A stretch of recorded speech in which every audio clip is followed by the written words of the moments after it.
Hi, this is Emily of Beauties and Headcanons. Thanks for listening to the following broadcast on Public House Media.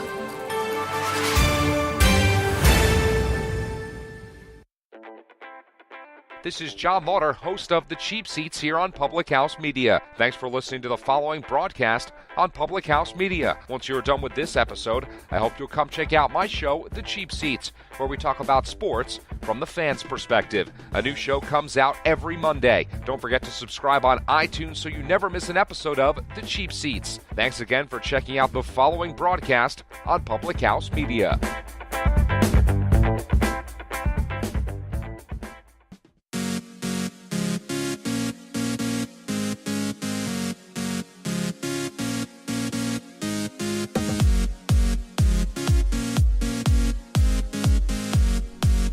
So no one can go back and make a brand new start. Anyone can start from now and make a brand new ending. A quote by Carl Bard. Let's say that again.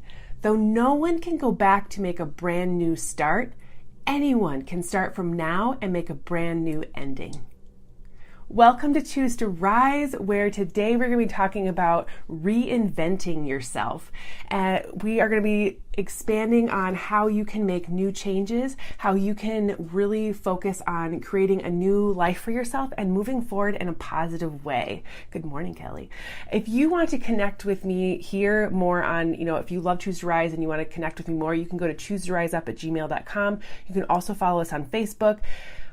But today I want to be talking to you about how to reinvent yourself. We are at the beginning of a year at the time of this recording. We are, starting 2019, and whenever it is that you've decided that I am just stuck where I'm at and I just want to do something different, you can always make a change.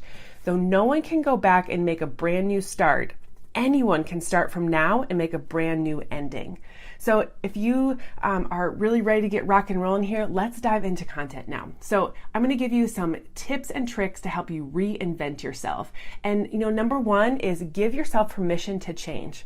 You don't have to stay where you're at. You don't have to always live the life that everyone else thinks that you need, or that everyone else thinks that you are on this certain path and that's where you have to go. A lot of life is following in the footsteps of everyone else, getting into the stream of what is expected of us. We go to school, we go to college, we get a job, we have a family, like all of those things, married versus have a family.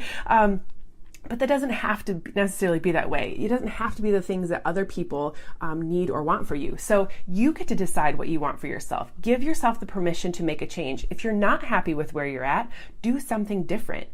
This might kind of seem obvious for some people, but a lot of us fight change. Even though we say we want change, we hang on as tight as possible to what is comfortable, to what we know, because giving up what you already have, or giving up what feels like giving up something that is maybe is comfortable, is there for you, it's hard to give that up sometimes. So you have to be okay with giving up what you have to get something better and bigger for your future. I'm reminded of a graphic that I've seen on different social media sites where it's a little girl and she has this teddy bear in her hands, and she's like standing in front of Jesus, and she says, "But I love it." And he has behind his back this huge teddy bear, which is so much bigger and so much more wonderful. And he's like, "But trust me," right? You have to be able to give yourself permission, trust that he has your back, and really ready to go forward in the things that he's put in your heart to be able to go do. So when you say that you're committed to doing something, make the change. Take the first step. Lean on a support system and move forward. When you can focus on not always thinking about what could be, should be, and really just focusing on the present moment, you stop waiting for others to do things for you, and you just go forward and do it. The second thing I have for you is pay attention to the signs of change, right? So, there are lots of things that are going on in life. There's a lot of information coming at us. There's lots of stuff going on. But when you start experiencing things over and over again, it's usually that there's a sign for you to make some sort of change. When I've experienced that, like, there's something that's needing to happen in my life, there's little signs that happen all the time. And as you ignore them, they get bigger and bigger because they're wanting you to make the move. They're wanting you to get going. There's a reason that they're happening. And so it can always sometimes feel like you're pushing a boulder up a hill, but if you turn around and look around you, there might be an easier way. So start looking for the signs of change, and help you clarify what you're really wanting out of life. They're going to help you really take that direction. One of the things that I pray for every day in my affirmations and in my journaling and stuff is that God opens my eyes to seeing what's in front of me, opens my eyes to the path that He's laid out for me, because I know that He has a path for me. And a lot of times when I'm struggling, it's because I've wandered off that path. And so really looking for the signs in life that show you where you should be going, and taking time to really clarify on what it is that you really want. So maybe you're in the weeds because you're off in a direction that you really doesn't serve you. So thinking about how your next steps are going to change your life will begin to really focus on what those things are, and they'll present themselves for you. So open up your eyes and go for it. The third step is get really clear on what you want. I kind of just touched on this a little bit too, but clarity precedes competence. And the more clear you are about what you really want in life, the quicker the steps for you to actually get there will start to reveal themselves. And it's not that they're just like all of a sudden showing up. They've been there the whole time. We've just not really been tuned into them being there. So instead of jumping into an action or an item like kind of thing like half-baked intentions, really get clear on what it is that you want to achieve so that you can take the best path to move forward. Now, I'm not saying wait for the perfect conditions, because there are no such thing, but making sure that you are really spending time on the things that are going to help you reach your goal and get you where you need to go. And then always being evaluating those things and making sure that these are the things that are going to get you where you want to go. If you start moving forward in a direction and it's not helping you get where you need to go, reevaluate those things and then move forward in a different way. The things that you're doing that don't necessarily need to be your final destination, but they need to be things that are going to help you keep moving forward in the direction that you are going. So if you don't feel like you have all the steps, it's okay. Take the first step, and when you are crystal clear on where you want to go, the next step will present itself sooner rather than later. So that's another one. Number 4 is understand that it's a process, right? You're not just going to go from A to B in a little bit of time. You have to sometimes take A.1, A.2 in order to get to B. But understand that it's a process. Change does not happen overnight. And from my experience especially, you need to reinvent yourself over and over again sometimes to really figure out the long-term process as you go. It's going to take time. It's going to take practice. It's going to take intention. It's going to take consistency. But the longer you stick with something, the longer you keep going with it, and understanding that it's okay to have bumps in the road. It's okay to, misstep sometimes, but getting back up and keeping going, working through the muck that is going to happen. That's when you really start to shape your life and really begin to have that tangible shift in your world. And there's a kind of a third phase to it that a lot of people don't necessarily notice, but it's when you're in the grind and you start feeling that momentum, that's when you really launch into yourself into that last phase where you reach your destination. So a lot of people get stuck in the middle and then they don't keep going, so they retreat back. But if you keep going, that's where you finally end up to that last spot. When you give yourself permission to see everything around you, and you started with around where you started, it ends with a process similar to this. It's easier to allow the change that you want to, rather than wasting energy pushing that boulder up the wrong hill.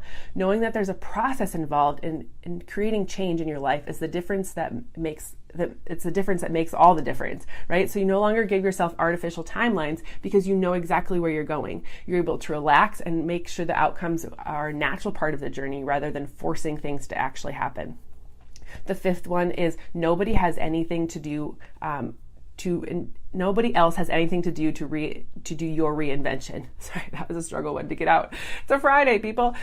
Nobody has to do anything enable to your reinvention. A lot of people, not everyone, but a lot of people have this false belief that for us to be happy, others have to change. Or for us to be happy, other things in life need to go differently. The real truth is that you are the only one in control of your happiness. You are the only one that's responsible for your feelings, and how other people respond to situations is none of your business.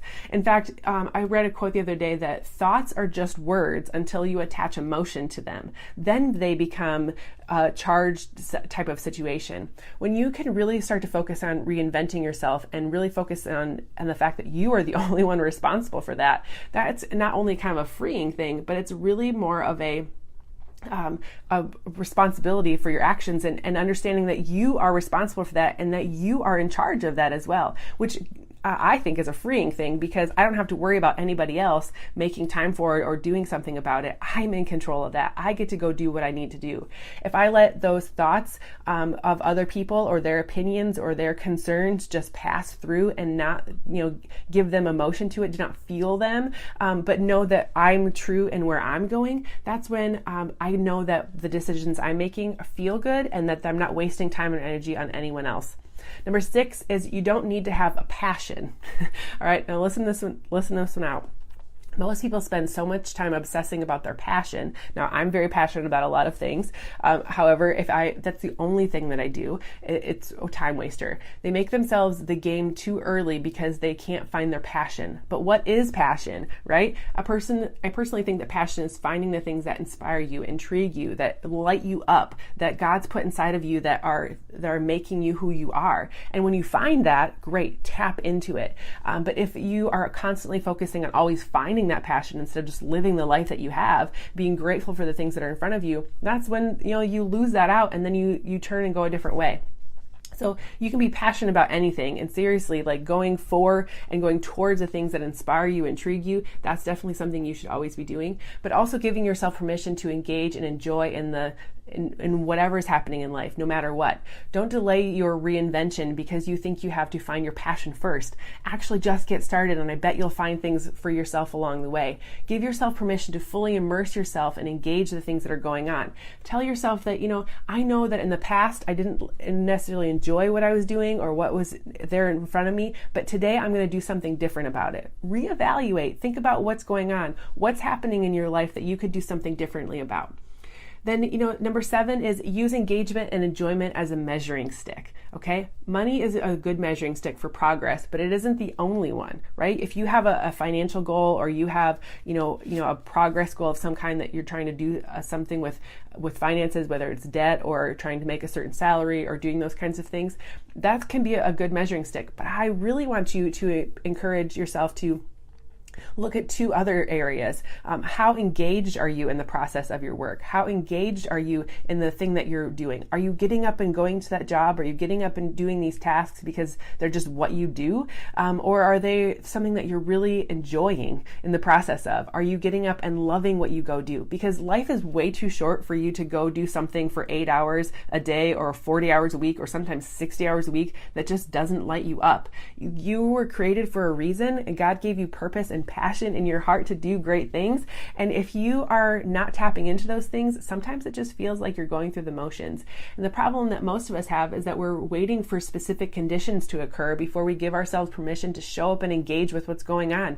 But the truth is that you can show up and be engaged in anything that's happening around you if you choose to. There were times in my previous job that I was just going through the motions and I wasn't engaged with what was going on. And then I found myself not enjoying it. You can find joy in any situation, but you find the most joy when you get connected with what the purpose is that God's created you for. So get engaged in what's going on in life. Get engaged in what the passion area that you have. Find the things that light you up and do more of those. And that's when you're going to find more momentum. That's when the magic really happens. And the last one I have for you today is, there's a book for every journey you want to take. Every reinvention I've had in my life came from the guidance of somebody else that I found in a book, that I found in a podcast, that, opened my eyes and my ears to the things that are around me, listening to scripture, getting into meditation, finding a podcast or a book that really spoke to me, really taking in those words and applying those to my life as well. If you need a mentor, the quickest and most accessible way that you can do is to sit down with a book or plug in with an audio podcast like this, or really find an audiobook that really speaks to you. I can't stress enough the importance of finding a mentor, finding someone in your world, whether they're right there with you face to face or that they are, someone that's maybe not even on this earth anymore. But plugging in and learning every single day is the best way to reinvent yourself. You can't escape, and you can't just always wing it all the time either. You need to be able to learn and then take action with it. It's not just enough to read the book. Again, you have to take action. You have to do something with the information. We can all be hoarders of information, but never do anything with it. And that's kind of it's kind of the sad part. You have to do something with it if you really want. Kind of the final thing I want to share with you this morning is reinventing yourself is an ongoing process. It never stops. It's not like you just wake up one morning and say, oh, I'm here, I'm reinvented, I'm awesome. Like, no, you have to keep going. The world keeps going. You need to keep going. And there's always ways that you can reinvent yourself and keep going. The act of reinventing yourself is a natural process. And if you step into the journey of living a real life and like moving forward in the way that God wants you to, you only have to give yourself permission to go forward and just do it. So thank you so much for joining me this morning. If you liked this show or you want to find past episodes, you can go subscribe to Choose to Rise on either Apple Podcasts or Podbean. Leaving a rating or review helps other people find our show, and I really appreciate it. I love connecting with my listeners, and so just thank you so much for listening today. I hope to see you here again next time, and have a good one, everyone.